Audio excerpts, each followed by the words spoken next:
calm before the final 2022 storm. That is the focus of our weekly outlook of markets and profile here from the team at TRADEWITHPROFILE.com as part of our profile development pathway, as we are working with traders on our development desk and helping them build a playbook for action. This week, looking at a couple weeks left before we really put a wrap on 2022.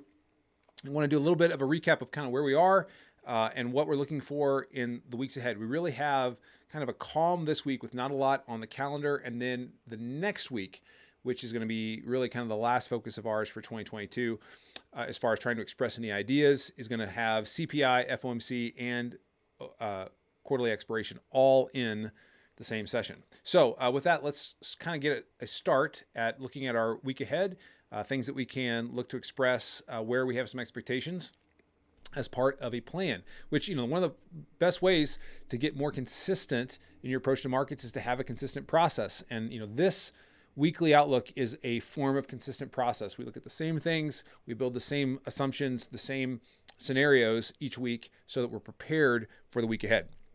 So with that being said, we typically start by kind of just looking at where we are from a macro perspective.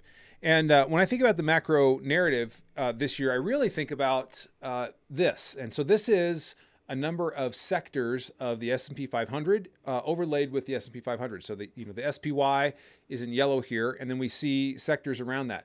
What's been driving the overall performance of the S&P? So the S&P is down 14.82% year to date. What's kept it from going lower? Well, it's been energy. Energy has been the key sectors. We've seen inflation in energy prices.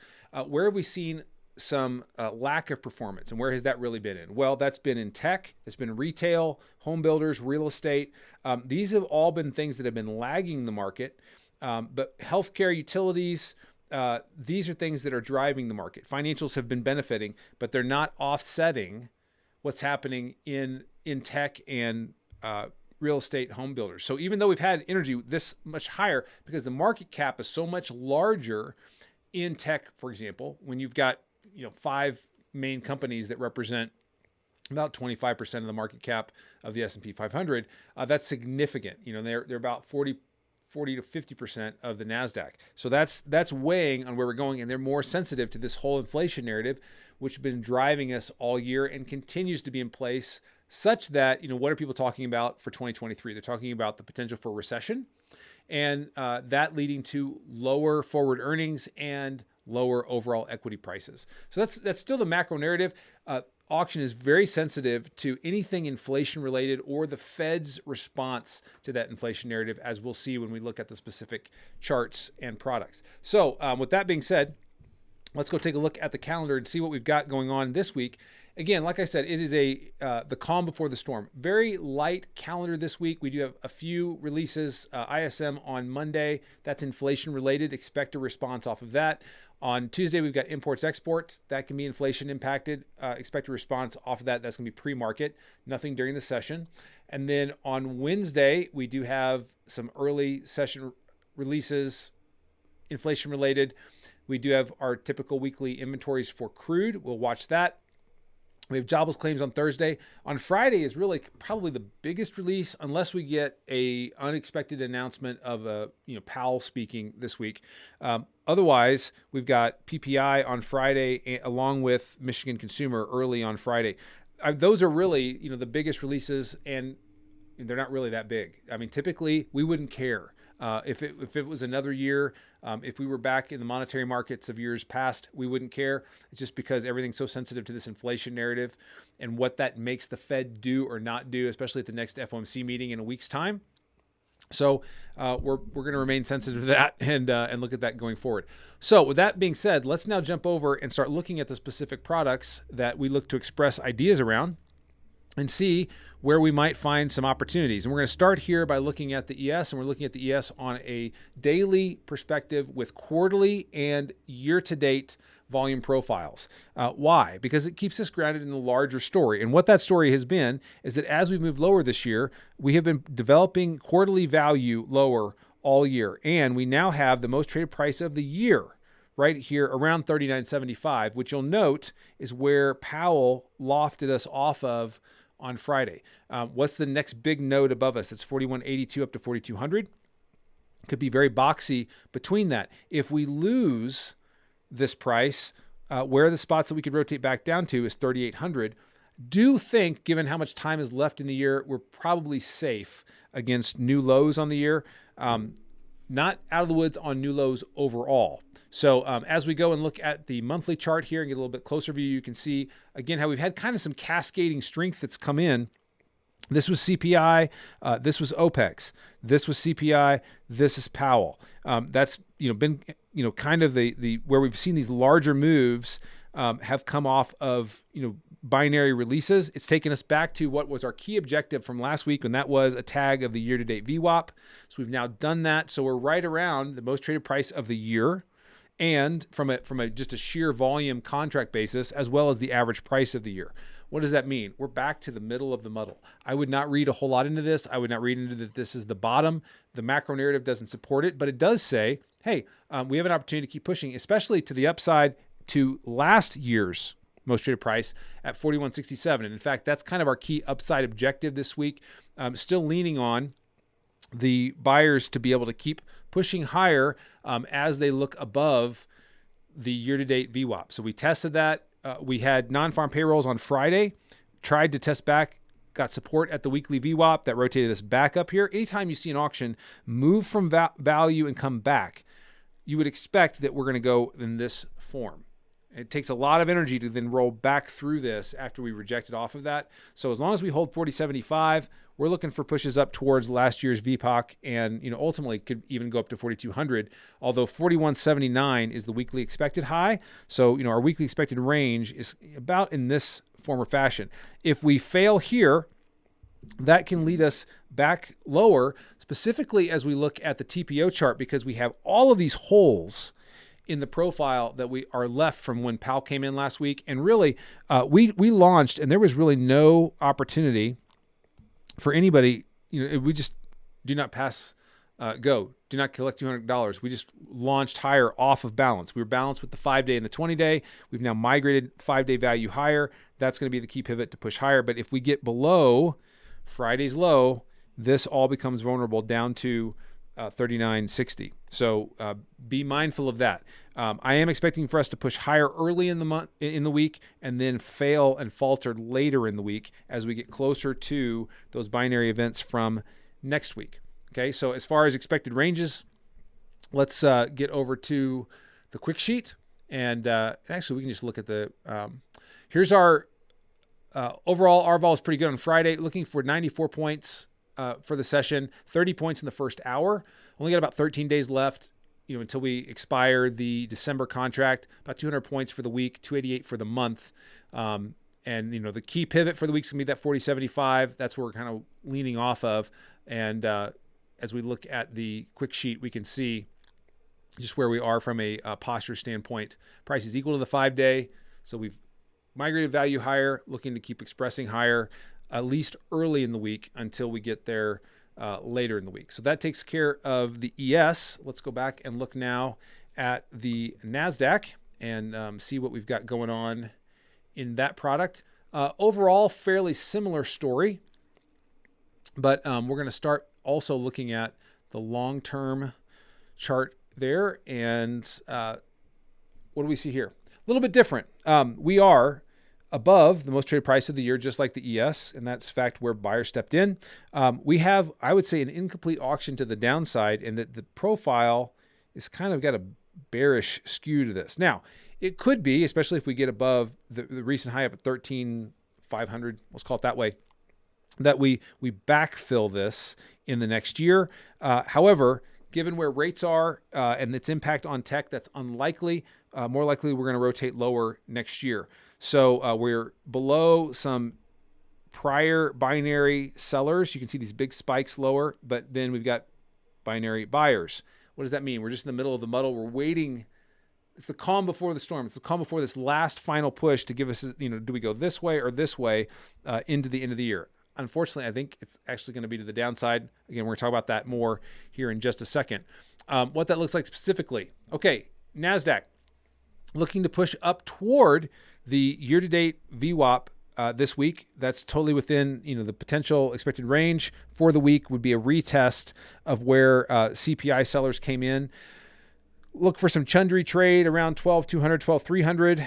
We are definitely in a boxy bracket, but as long as we're above 11,600, 11,750, path of least resistance is to the upside. We had buyers step in, sellers came in, came back to value. We look for them to push higher, at least early in the week. Look at that on a weekly basis. Same thing as the NASDAQ or as the ES. Here's that strength, big R vol, came back, tested the weekly VWAP, buyer stepped in. Now, we tested and sold off just a little bit off of the most traded price of the week, but if we get back above 12,067, we're pushing in this direction towards 12,300 and plus towards that year-to-date VWAP. If we fail below 12,800, then look for us to rotate and do more structure cleanup. Again, just like with the ES. Sellers were not paid on Friday, hence the 45 degree in the TPO chart. But if we get below the opening range, look for these single zones to be tested. And we could see, early pushes lower and then trading back higher later in the week. Still believe as long as we're above this zone, we'll look for pushes higher first in the week and then have the sellers come in later. Overall, what are we looking for the week? We're balanced with the 5 days. Well, we've had about 3 days around similar closes. So we're, looking for a move out of this area. 12,064 is the prior weekly VPOC. That's going to kind of be a pivot for us, more bullish above it, more bearish below it. We got last week's VWAP supportive to the auction. Again, as long as we stay above that 864 and 775, looking for the auction to move to the upside. So that's the NASDAQ. Let's go take a look at the Russell and get a sense of what we're looking for in that product. And similarly to the others, we're going to start with the long-term chart. And a little bit different picture. The Russell's been benefiting a little bit from the fact there's lots of financials in the Russell that benefit from higher rates. All that being said, we're still in a pretty boxy trade, and it's been range to range kind of trade. Here has been a range that we've been in. There was a range before that you could, enfold. Overall, the most traded price for the year is up here. I don't see that we're going to be able to, migrate that lower unless we spend a lot of time. You see there's a node here as well as a node here, but they're not nearly as big as what we did up at around 2015. There's a little bit of a bullish skew in the profile for the quarter, and as long as we can kind of hold in this form or fashion, we can take out this poor high and push up into these binary sellers. So, it's possible that we can push to 2022 by the end of the year. I think we have enough time in a kind of a Santa rally opportunity to get there. Let's look at this on a monthly basis. And we are back to that year-to-date VWAP again. Buyers had opportunities, or sellers had opportunities to get below value and failing. Testing value, failing. So we're looking for a push. And we're pretty balanced. Could easily push up towards the selling axis in 1950, but the implied range looks for 1929. So 1929, 1950 to the upside is what we're looking for. To the downside, if we take out that low, it would be back into around the 1800 level from a weekly expected range is what we're looking for. On a weekly chart, you can just see how chundry this is. Really, really tight and boxy trade. This is the playground until it's not. Watch the edges for moves. Again, because of the buying strength, because we closed up here, I'm looking for the auction to push this way. If we open in range in the auction and move lower early in the week and come back, that can be great for longs later in the week. But I'm really looking for them to push higher early and then falter later, with the key defense being the composite references below. Looking at the TPO chart, similar to the ES and the NASDAQ, there's buying excess to lean into that should be supportive. We've got bullish skew in the profile. We've got kind of a choppy area up to the year-to-date VWAP, and then we can push in this direction. If we come back through the opening range from Friday first, look for cleanup back down towards 1837 and get rid of all of this poor structure from Powell. Again, that's not, expectation is higher. We're just having contingencies for the other stuff, right? Overall, balanced posture. We're doing about 38 points per session, 21 points in the first hour. We've got above us that year-to-date VWAP, And then weekly expected high 1929, let's call it 1950 is where we're looking to the upside, looking to support and defend 1880, 1887, and then a swing bias at 1855. So below 1855, we could really open the downside, but overall looking for buyers to be supportive there. All right. So finally, let's go look at crude oil and get a sense of what's happening in the black gold.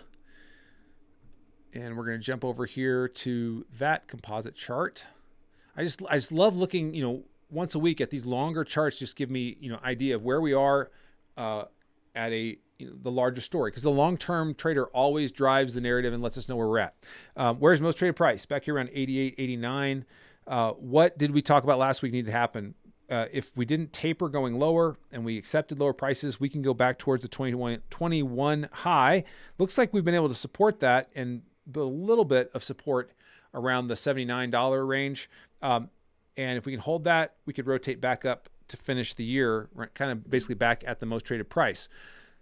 What's that look on a monthly basis? Well, we're new into December, but last month we had 2 distributions. And distribution rules say that if we're in the lower distribution, sellers are in control. If we're in the upper distribution, buyers are in control. So where's the pinch point? 84 is the pinch point this week. That's also where the quarterly VWAP is.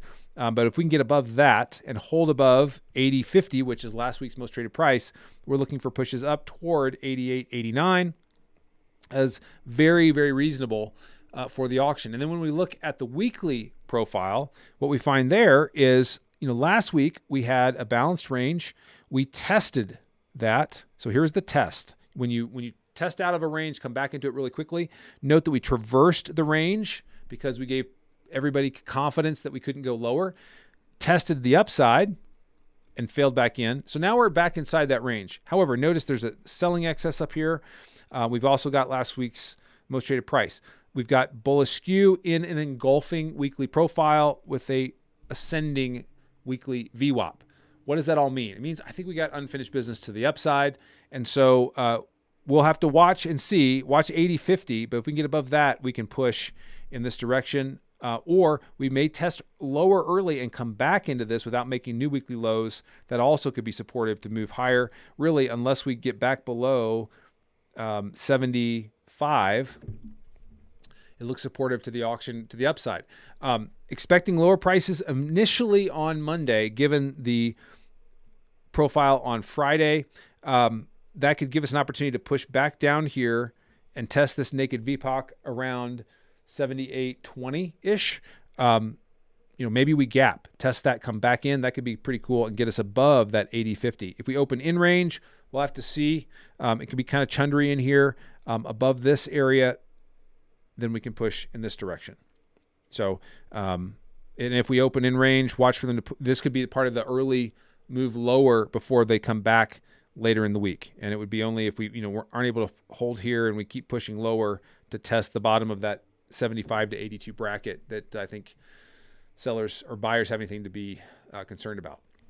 So that takes care of crude oil. And so let's talk about some other ideas in focus. And I really have kind of one idea that I'm thinking about yet this year. I'm largely in capital preservation mode, but I am really interested in what's happening in the VIX curve, especially knowing that, we've got the calm this week and then we've got those big releases next week. You want to buy protection when you don't have to. And this is an area where you can buy pretty cheap protection from a put standpoint. We're also in a spot where there's a lot of divergence between what we call the short-term VIX curve and the long-term curve. When that happens, when we're that wide, that leads to selling. And it does that because auctions sell off when they're too complacent. And we are too complacent. We are objectively complacent. And now, do we have enough fear to tighten up before the end of the year, or does that come in next year? I'm not sure. All I know is that when we've been this complacent before, it has led to significant selling. And, could it get us to a new low by the end of the year? It could. Overall, though, we are in a spot where we are very, very complacent. And anytime I see the combined curve print below -7, I go, I'm not looking to be long up here.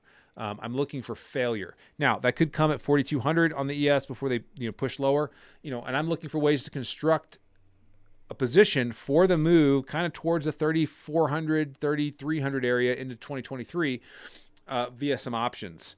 You could do that either through put spreads, some butterflies, but there's some ways that, or just buying outright puts because they're going to be cheaper in a low IV environment, but just extend them out so that you have time to benefit from them. That's kind of my key idea that I'm tracking the rest of the year, is just watching how complacent we are and see how stretched we are before we finally realize, oh man, we are underpriced in our risk. I am expecting it to tighten up going into the releases next week, but can we get that whole thing tight enough that we can kick save the year? I don't think so. I think it's going to put us in a position where we're going to have to push lower, maybe into 2023. So we're definitely expecting lower prices in 2023 just because of this whole dynamic. So that's kind of the key idea that I have that's in focus that I'll be watching the rest of the year. As far as a development focus, we talked about decision levels last week. This week, I want to talk about going slow to go fast. This is a mantra for the traders that are working on our development desk and trying to build skill, and that is that you can't make your career in one trade. You can't make your career in one day. It takes time to build process.